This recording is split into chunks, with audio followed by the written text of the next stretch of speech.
It's focusing on sort of anti-Semitism qua anti-Semitism and isn't focusing on the roots of where this is coming from is destined to fail. This ideology undermines everything that makes America exceptional.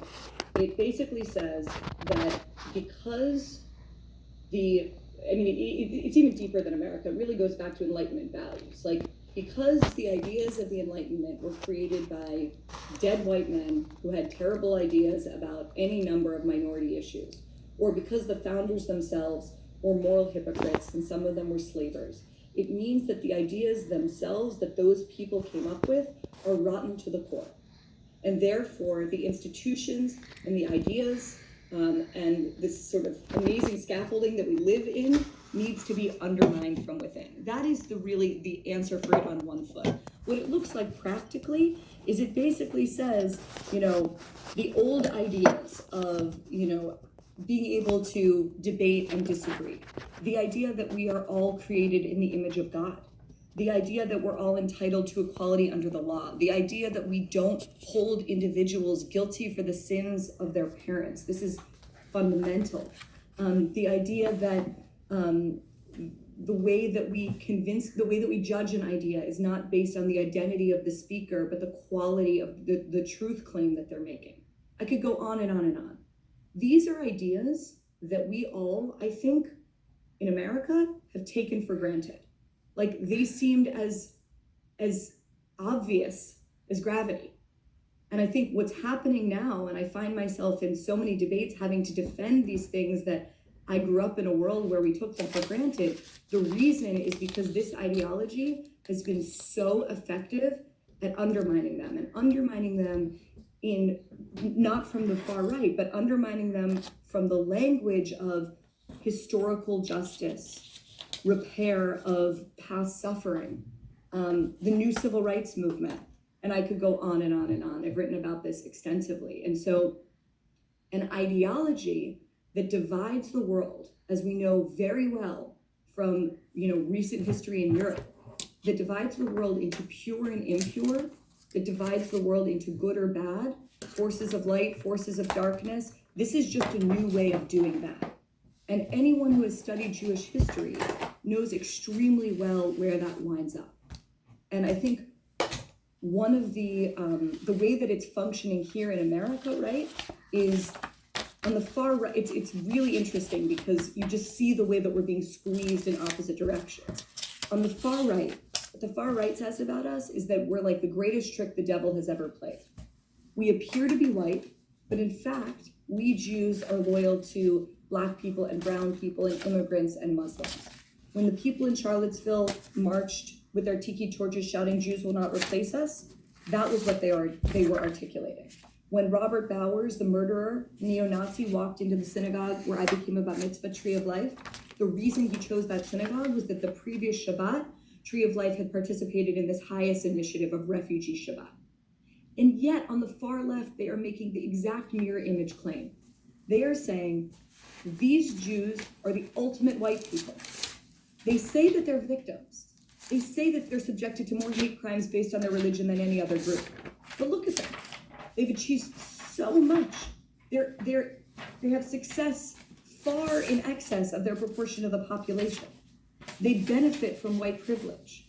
They benefit from a white supremacist system.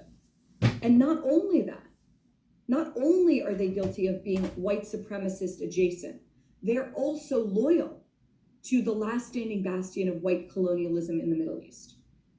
And so that is the way, practically speaking, whatever its jargon that tries to confuse you, that is how this ideology functions. And so I think it's very important for the Jewish community to not be taken in by incredible marketing and slogans, and to look under the hoods of these movements and see what they're really about. Thank you for that, Barry. Fred, you wrote 2 weeks ago that Jews should view recent instances of violent anti-Semitism that are tied to Israel less as an outrage than as an omen. What exactly did you mean by that, and what should American Jews do about it? Well, this goes, I think, to some extent to what Simone said earlier, which is that what we are witnessing in the last month or so in the United States vis-a-vis position of the Jews seems to me very similar to what I was witnessing in Europe when I was working in Brussels in the late 1990s and the first few years of this century, which is the Europeanization of the Jewish question here. And that's manifest in some ways that are quite visible. Every time I pass a synagogue, I see a police presence outside. I see barricades. I see security measures that certainly I never encountered at the end of the 20th century or even the first few years of this one.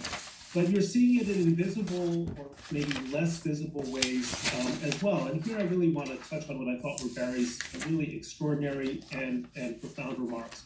Look, it's very easy to spot the extreme anti-Semitism of the right because they're, as Barry said, with tiki torches saying Jews will not replace us. They couldn't make it more obvious, right? It's more difficult to see the anti-Semitism coming up from the left for a variety of reasons. One is that traditionally, most Jews have been people of the left, right? That is sort of our political tribe, not mine, as I think many people know, but generally speaking, our political tribe has emerged from forces associated with the left, whether it was in France in the 19th century or in the United States during the Roosevelt era and onward. So it's always more difficult to see it coming from your side.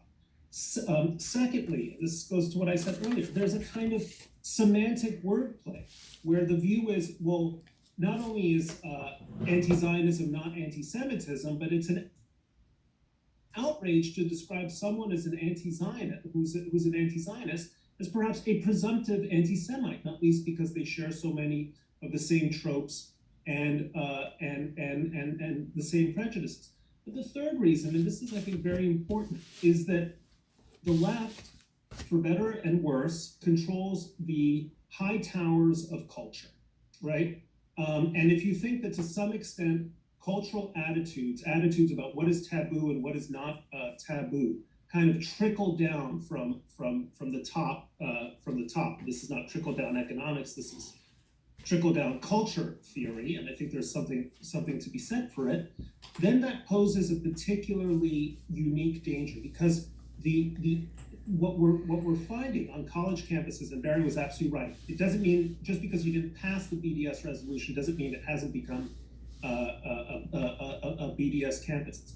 Is that the culture has been saturated, the high culture, the elite culture has been saturated with anti-Zionist and effectively anti-Semitic tropes, which are now spreading through kind of the lower stages of American culture. It's okay now to say that Israel is the most repressive, colonialist, genocidal state in the world. Leave aside the fact that that is a bonkers point of view. It's okay to say that.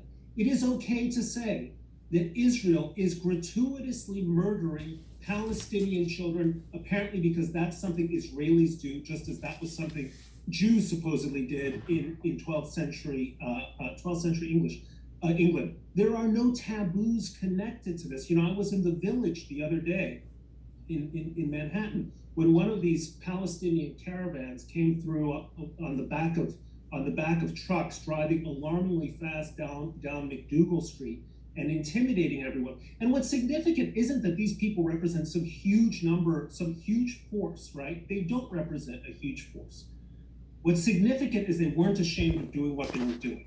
What's significant is they knew that at least on some of those street corners, they were being met with cheers. What's significant is, and Barry put this point very, very well, what's significant is that when the attacks are made against Jews, it is incredibly to elicit a statement from a chancellor of a university like Rutgers, okay, to say, I condemn anti-Semitism, period. Not, and I also condemn every other form of racism and xenophobia and misogyny and transphobia and so on. I condemn anti-Semitism, period. And after he issued this mealy-mouthed statement, he apologized for it the next day. And that is why I underscore the fact that this is an omen of where the culture is going if the American Jewish community doesn't start to think seriously about what it owes itself and what it is owed by the rest of the American community. I mean, Avi, just to add one thing to that I think was a signal event that I hope everyone noticed, in addition to everything Brett just said, the head of diversity at Google wrote a blog post saying, if I were a Jew, I would be concerned about my insatiable appetite for war and killing. And he still works at Google. So like this, I don't know if people can grasp the extent to which this ideology has permeated like the institutions that are meant to uphold the liberal order. They have fully infected a lot of these places. And I think one thing that's happening right now inside the community is that the idea of this having spread so wide and so far is literally so psychologically difficult to be able to process and absorb that people would rather close their eyes and ears to what we've already lost. And I would simply suggest to people like, yes, we have a lot to grieve right now, but let's try and get over the grieving period as quickly as possible so we can get on to figuring out how we can defend what has been for Jews the best diaspora experience in all of Jewish history. I think right now we're feeling like we're being sort of like tugged back into the mean of Jewish history. And the only way that we can resist that is by standing up loudly now, because it will not get easier. And if it feels hard right now, think about how it's going to feel 6 months, a year, or 2 years from now. So I do want to get to you, but I actually want to pivot right back to you, Brett, because you said something at the end there that I think bears some discussion. You said that American Jews need to focus on what they owe themselves and what they are owed by American society. What does that mean? What are your marching orders for American Jews right now in light of the moment that we find ourselves in? American Jews owe themselves the self-respect to insist that their security, that their rights, that their place at the table is not something they should apologize for, nor, by the way, is their success in American society. And I focus on that last point because the notion that somehow my mother, who came to this country as a displaced person with $7, is a beneficiary of unearned white privilege, is extraordinarily offensive to the amount of struggle that she had to endure so that her children could flourish in this country. So that's where it begins. It begins by Jews in the United States to not apologize, to not preface their self-defense with expressions of allyship and correct thinking, and not to say that allyship is bad or anything like that, but it's always this reflexive apology on the part of so many American Jews when Jews are being attacked in streets, when Jews feel increasingly insecure, when our political affinity, our natural political affinity toward the state of Israel, the only Jewish state in the world, is considered an expression of racism, and for which college kids are supposed to apologize by way of an entry ticket into what is supposed to be respectable liberal opinion. And Barry and I are old friends, so it's not surprising that we are agreeing. So I think emphatically here. But if we don't do that, if we don't learn what every other ethnic group in the United States, whether it's Irish American or Black American or Puerto Rican Americans, learn that you don't earn your place at the table in the United States with a preemptive apology, or by denouncing the sins of your cousin, the alleged sins of your cousins in Israel, you will never keep that place at the table. That is a bad method of doing politics. It's a bad method of teaching your children to be proud of their extraordinary heritage. Thank you for that. Now, Simone, you've been here before. As a European Jew, you've seen violent anti-Semitism coming from multiple sources, from the far right, the hard left, and from radicalism perpetrated in the name of Islam. As you are now head of AJC Europe and you observe what's happening in America, what do you make of it? What lessons should we be learning from your experience? So first of all, I couldn't be happier to have this conversation because I have to say I've been frustrated for many, many years because sort of, you have the impression that you're watching things from abroad and you sort of see the signs and that people are extremely slow in waking up.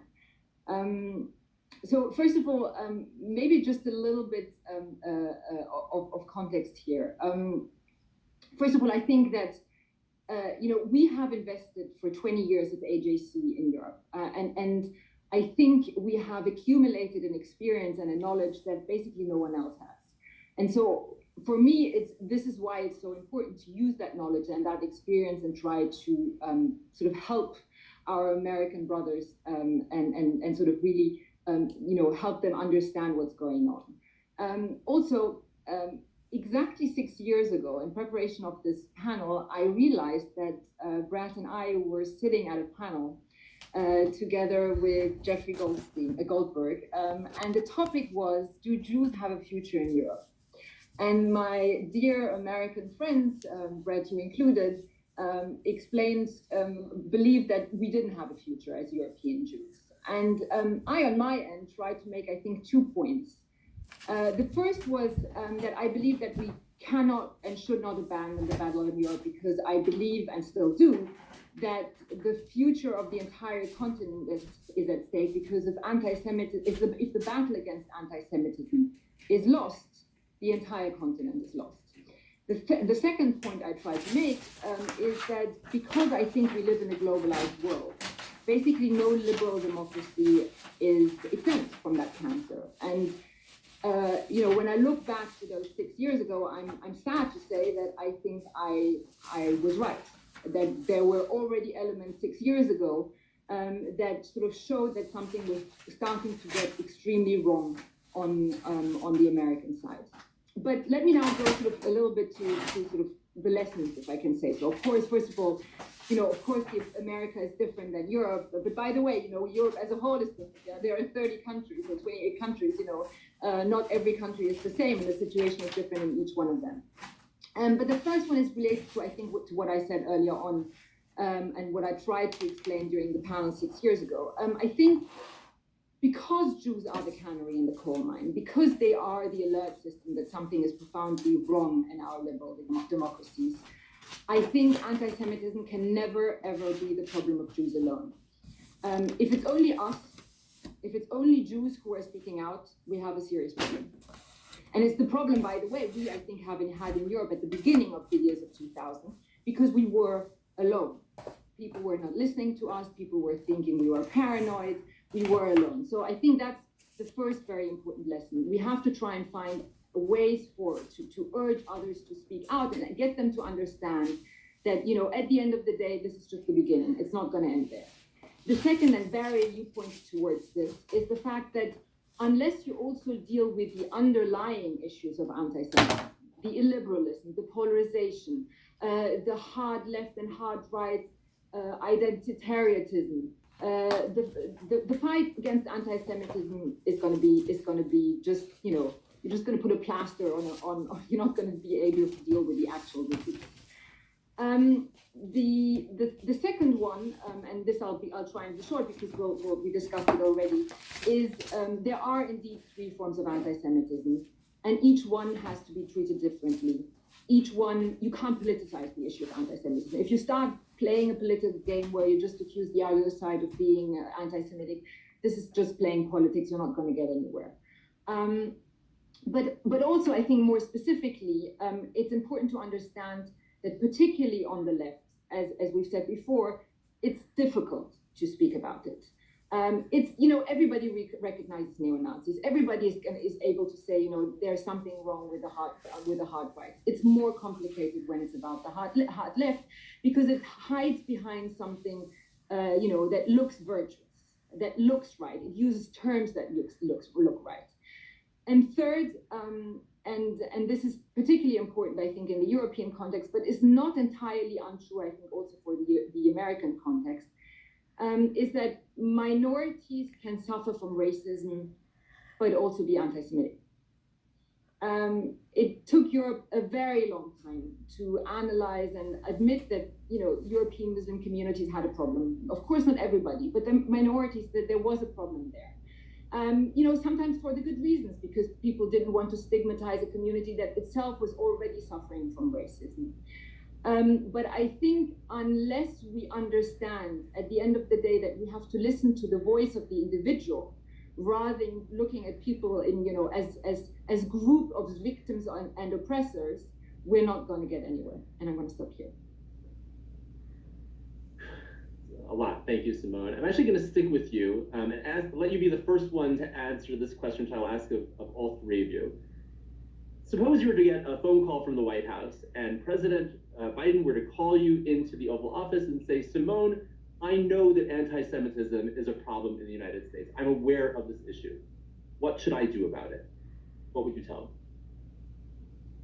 him? So first of all, actually, I would invite him for Shabbat. Maybe couldn't spend 2 hours instead of a couple of minutes. And suppose he says yes, which of course I'm sure he would. No, very seriously. I think I would speak to him about the need for clear political leadership. I expect the president, the entire the administration, the entire political class to speak out forcefully, right away, clearly, without trying to minimize the issue. I have unfortunately seen too many American leaders in the past weeks speak about anti-Semitism and other isms or other obias. Anti-Semitism has to be dealt with in its own right, and right away and forcefully. The second thing I would say is that there needs to be a very clear zero tolerance strategy. There can't be a feeling of impunity, which is of course heightened due to social media, where basically you can say or do whatever you want to without any really real consequences. But I think you as Americans, you created the broken glass theory of crime prevention, where the idea is that if you delay the repair of even a single